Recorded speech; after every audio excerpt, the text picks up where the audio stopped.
and start with your bell ringers. So what I'm going to have you do today, yesterday we started with the definition of close reading. All right, our first day back, and I asked, what is close reading? You came up with a definition in your groups, in your rock bands. You put it on the chart. Now, afterwards, we actually did close reading. Okay, so your definition may have changed based on what we did yesterday. I want you to talk about it. Okay, that's what you're going to do first. I want you to talk about what is close reading. Do you want to keep your definition from yesterday, or do you want to change that definition based on what we did? You're going to send your keyboardist to go write on the chart. Okay? The second thing you're going to do, you've got a new poem today, Sit-ins. It's a different time period than what we talked about yesterday with Harriet Tubman. All right? So your drummer has a Chromebook, and your drummer may use that Chromebook to do research if necessary. We spend a lot of time with credible sources, so make sure you're on credible sources. And then I want my guitarists, as you do a close reading today, as we're reviewing this close reading strategy, you're going to add to our charts. All right, those two things. And then while you're waiting on everyone to finish up, I want you to see if you can remember double chunk format on the back of that sit-ins paper.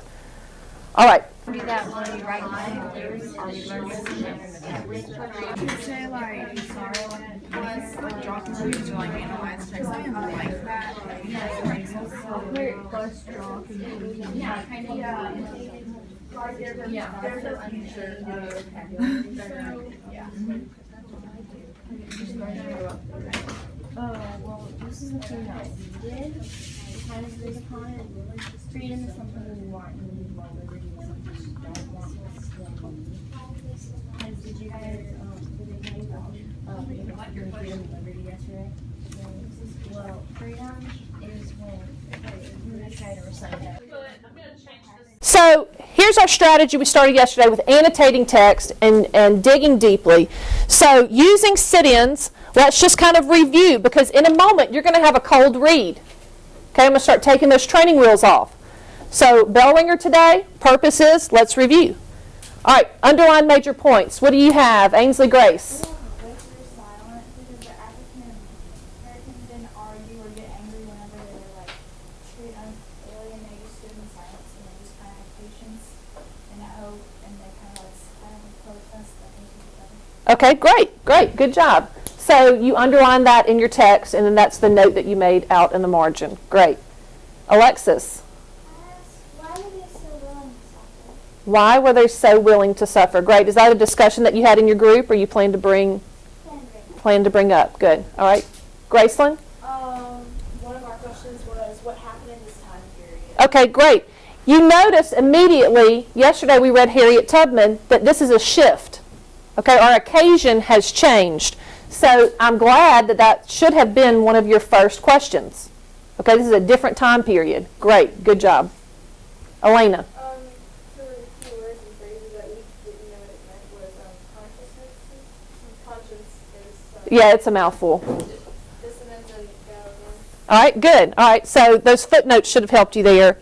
But sometimes, we might have to, we've learned different strategies with plugging in different words and trying to get the best definition possible when we don't have footnotes. Okay, but good job using the footnotes.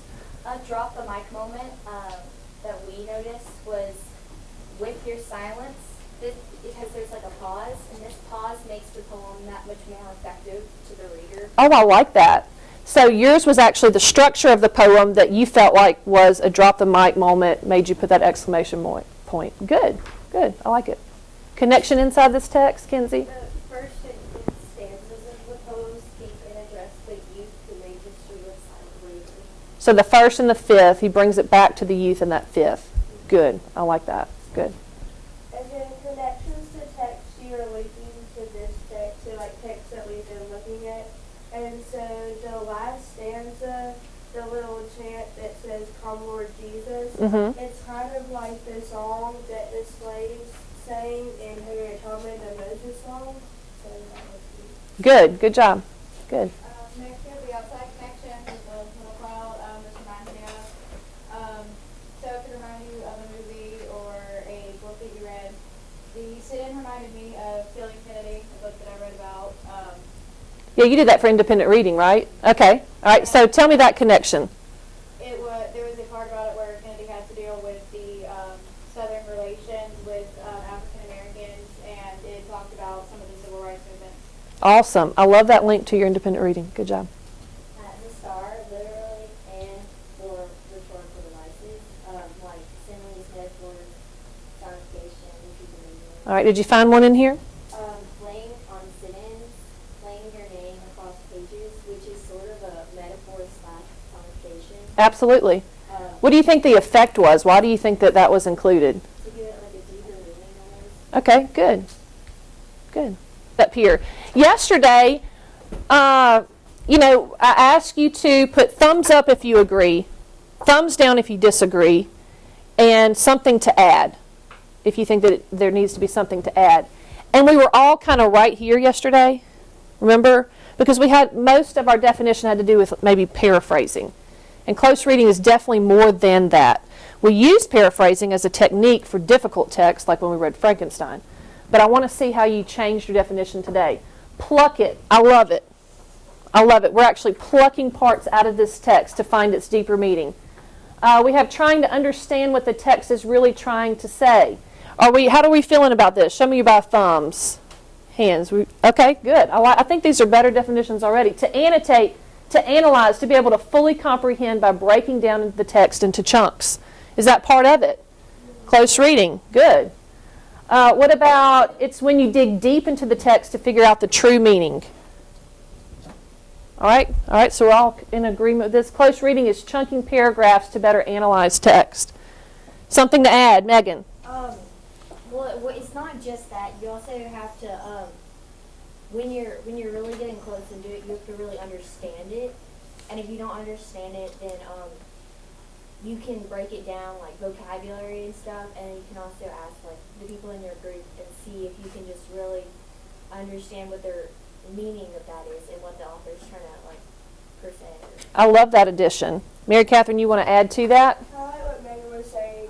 Close reading is just like a bunch of stuff like put together, like annotating, analyzing, vocabulary. It's just a bunch of stuff that like we do whenever we read, but we don't know that we're doing it. And so whenever we put it together, that's like close reading. Right. I think this is great, and we'll keep working on this definition throughout the process. Topic, sentence, concrete, detail, commentary, concrete, detail, commentary, including sentence.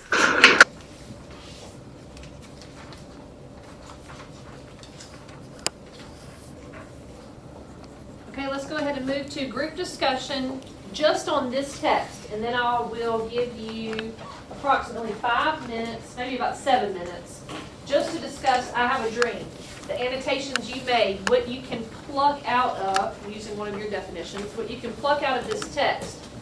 Then I will give you another 7 minutes to bring all of the text together and go ahead and start planning your group's theme that you want to defend. All right, so right now, just Martin Luther King. Go ahead and discuss your annotations. All right, about 7 minutes.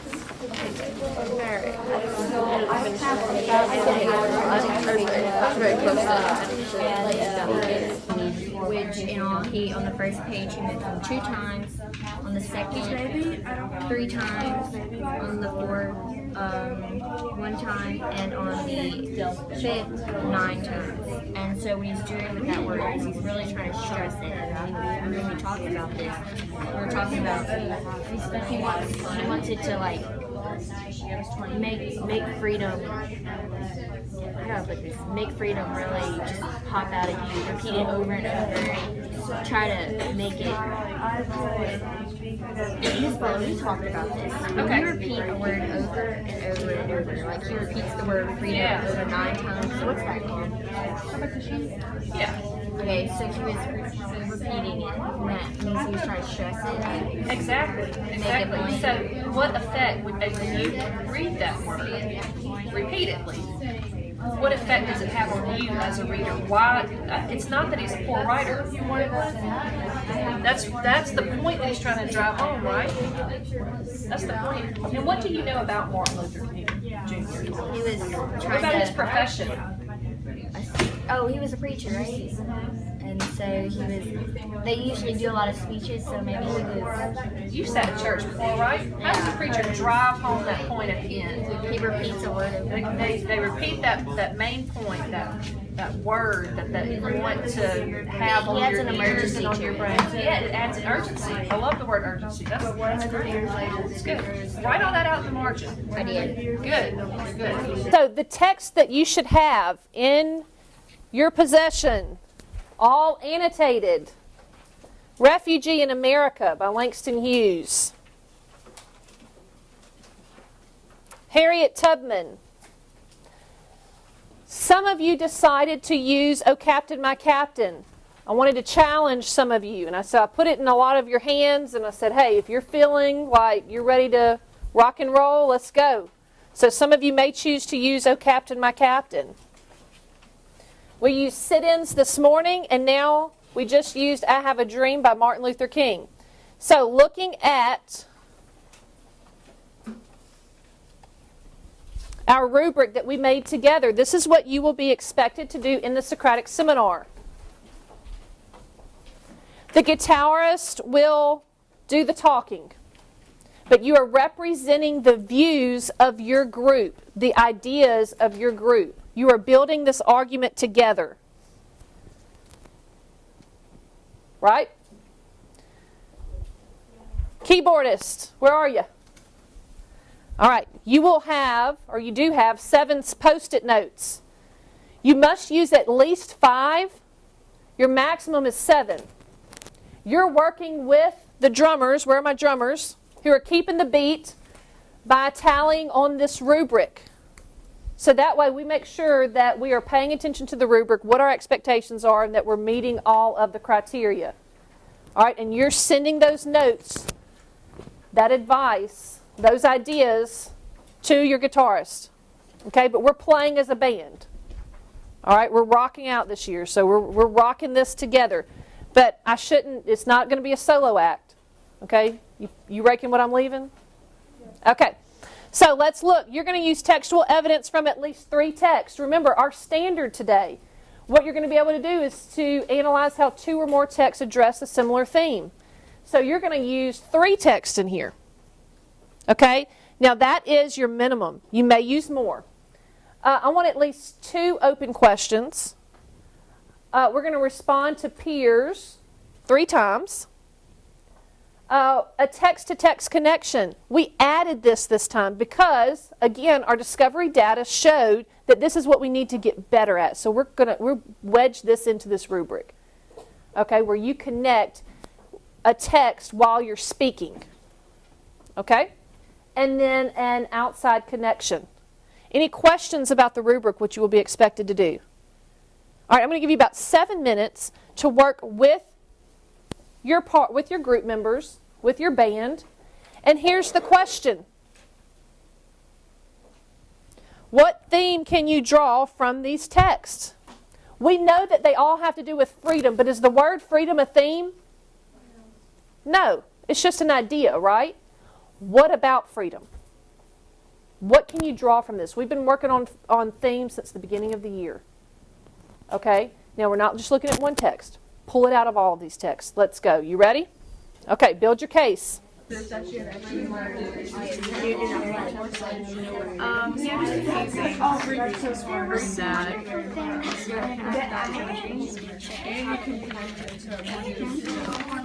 a lot of good points and I had Because there's always something about like okay. So you're going to use that quote with your friends and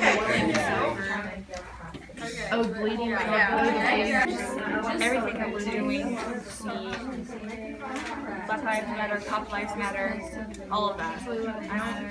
First, if you'll turn your chairs inward with all of your material.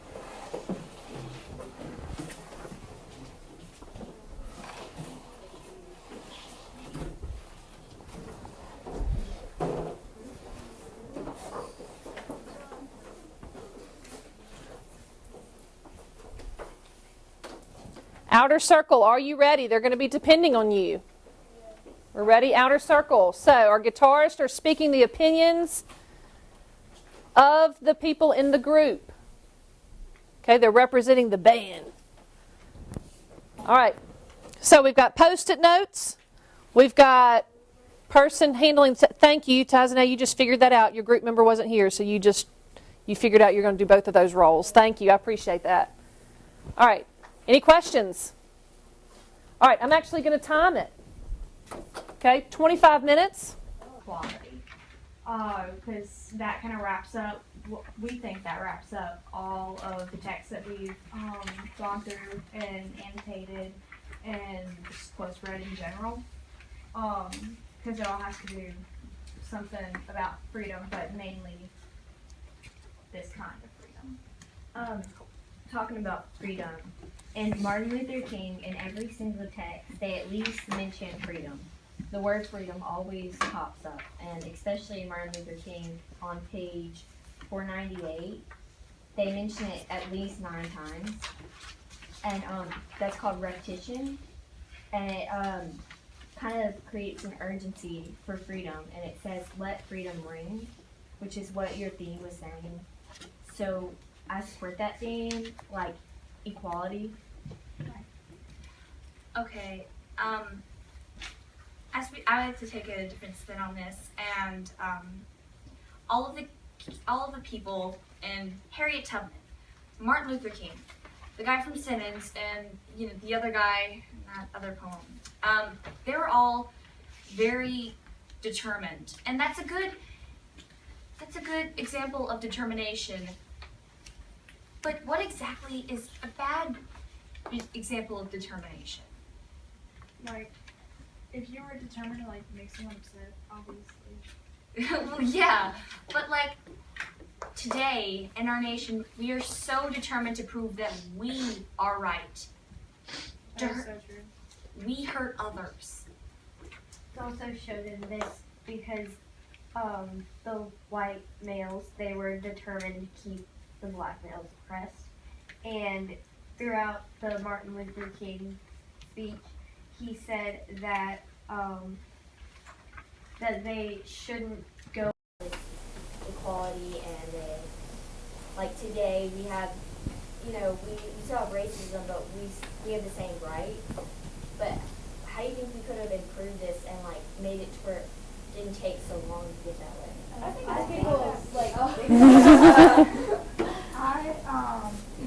I mean, our thing, which kind of ties into what the discussion is that your freedom isn't, like, handed to you, like, you have to fight for it. So with everyone trying to be right, I feel like that is kind of along the lines of you have to fight for what you want, and everyone thinks that, like, everyone's going to try to fight for what they think is right. And, like, Harriet Tubman, on page 482, whenever she said, it was Florida's proof that she had never contrived to, but she was determined that one more slave should know what freedom is like. That kind of, like, I feel like that, she fought for the slaves because she had her own opinion on what she thought was right, if a white person wouldn't. And it's kind of like my outside connection is the giver, Jonas, like, he was supposed to be, like, the giver now.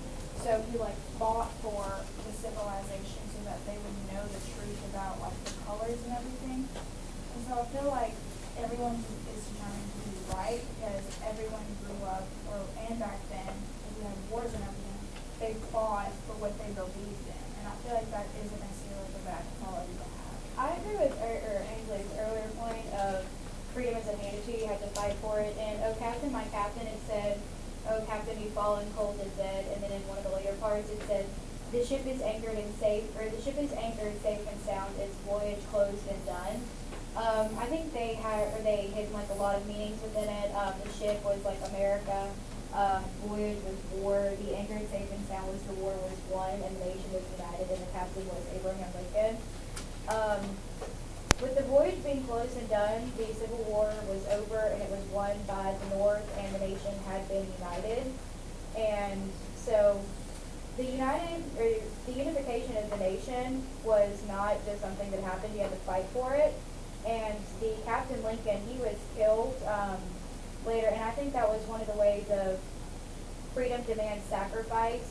His life was kind of sacrificed as part of the whole way of granting unification to the country. And I'm gonna spin this off into a different direction, kind of. In the Harriet Tubman, she said after the man tried to leave, she said, "We got to go free or die, and freedom's not bought with dust." And also in Siddons, it said that they had to awaken consciences of the stony ones, and they both tie in together because, like it said, we had a conversation about how when you walk into a room and mess with stuff, you stir up dust, and the stony ones, they basically like the dust. They've been sitting so long in their beliefs that they turned to stone with it, and it's not changing. And I want to ask, is there any beliefs any of you have that are kind of like that you've never changed? Well, nowadays, from slavery to the civil rights movement down nowadays, in slavery, in the Harriet Tubman, they had no basic rights. In the I Have a Dream speech, he clearly states that black people had more basic rights than they did when they were enslaved, but they still had a few amount of basic rights. And now they're considered equal, but it says right here, "We can never be satisfied as long as the Negro is a victim of unspeakable horrors of police brutality." Well, and even though, like, we have different beliefs on that, like, it has happened today. Okay, time. they were afraid to. All right. So, Vicious. I know we need more time, right? Okay. So the great thing is that our discussion's this theme will carry us through the grading period. Okay, this theme is going to continue for several weeks. What I want you to do now, you're going to turn back into your group, and you're going to wait just a second, you're going to give each other feedback. So, drummer, I want you to list something the group did well and something that a specific individual did well. Now, don't just say you talked. I want specific feedback. Okay, this is how we get better. Keyboardist, same. Guitarist, same. And then as a band, I want you to write suggestions for next time for Socratic Seminar. And I'm coming around to listen. I can make a theme. I try to go towards modernization, but nobody likes words. No, I liked how you contributed that. Yeah, how you brought it current to current events. Good specific feedback. Good specific feedback. Okay. All of your Post-it notes on the rubric, because I was able to move around and see quite a bit of your comments that you were sending into the inner circle, but I do want those on your rubric so that I can read them. All right, we're going to move this into a writing prompt. Okay, so that's how we're gonna wrap this up. All right, if this happened to be a prompt on the LEAP test, let's say, okay, and it asks for you to draw a theme out of multiple texts. All right, let's see if you can do it using a double chunk paragraph. Here's your prompt. What theme can you draw from 2 of the texts that we read in class? Defend in a double chunk paragraph. All right, individual work, and go.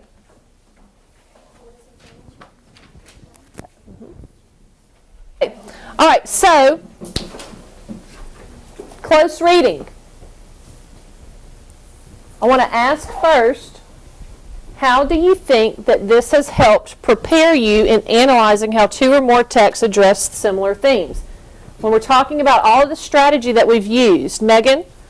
Well, it really helps me because when we did the annotating, it helped me like you said, close read, and when I got that close to it, I realized how the themes were related so, like between refugee in America and I Have a Dream.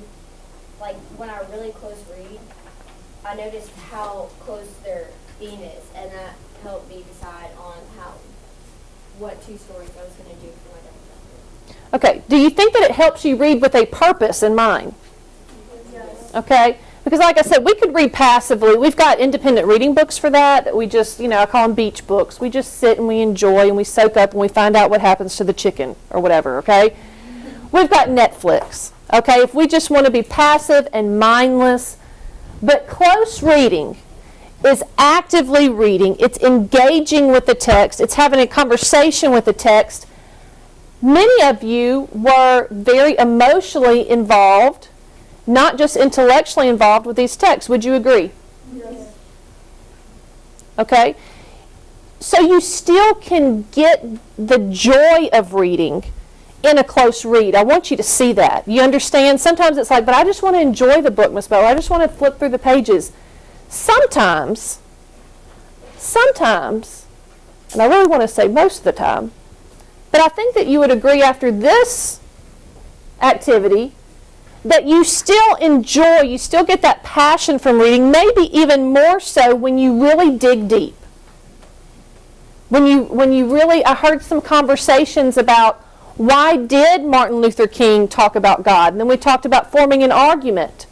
And we talked about the idea that if we are trying to appeal to the South during this time, and you want to appeal to the reader or to the audience ethically, what are you going to use?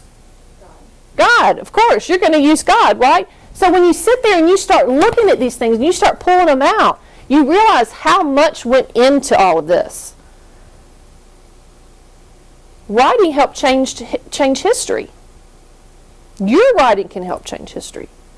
Emma, you were very emotionally involved in this topic. And your writing, the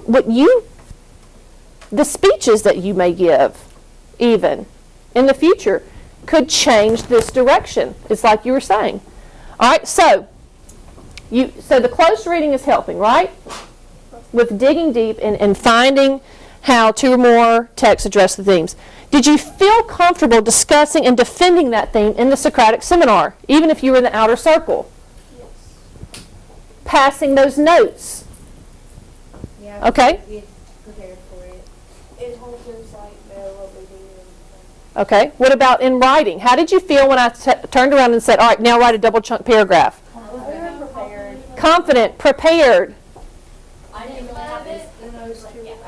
You've got this. I didn't have to look back through and read, okay, well, this is kind of similar. All I had to do was take a glance at my annotations, like the symbols that we used and what I wrote down. I was like, oh, well, I can use this. And this becomes a mindset. This becomes habit. Like when you wake up in the morning, you brush your teeth, right? Please, everybody. That's our habit right now. Okay, we're there. Okay, 8th grade. Okay. So that's our habit. When we read, we want this to become a habit of our mind when we read. Okay? All right. So what next? Where do we go from here? We try to change how we act towards other people, regardless of what they believe, what we believe. We treat them as Okay, so that theme that you pulled, you're saying that we can be better people walking out of the door today after the text that we've read, okay? Kind of adding on to that, with most of the text that we had, is kind of not give up. Like with Harriet Tubman, she didn't just say, oh, well, we can't go to this person's house. Oh, well, go back to your master's place. Like, she didn't give up, and she made sure that they're going to be free. And with Martin Luther King, he didn't just do one speech and said, oh, nothing's happening, I give up. He didn't do that. Right. And in saying that, so this is twofold. So I'm wanting you, yes, to walk out of the door with that message, not to give up. To walk out, wanting to bring back unification, to unify a nation rather than, tear, we were already too divided. Okay, and that starts here, that starts in our everyday lives, but also in the skills that we've learned, that you are going to be a better reader, writer, that you were able to discuss in a civilized manner, and bravo with that, okay? So next we will read the autobiography of Miss Jane Pittman, and these texts will, this conversation will continue that we started with these texts.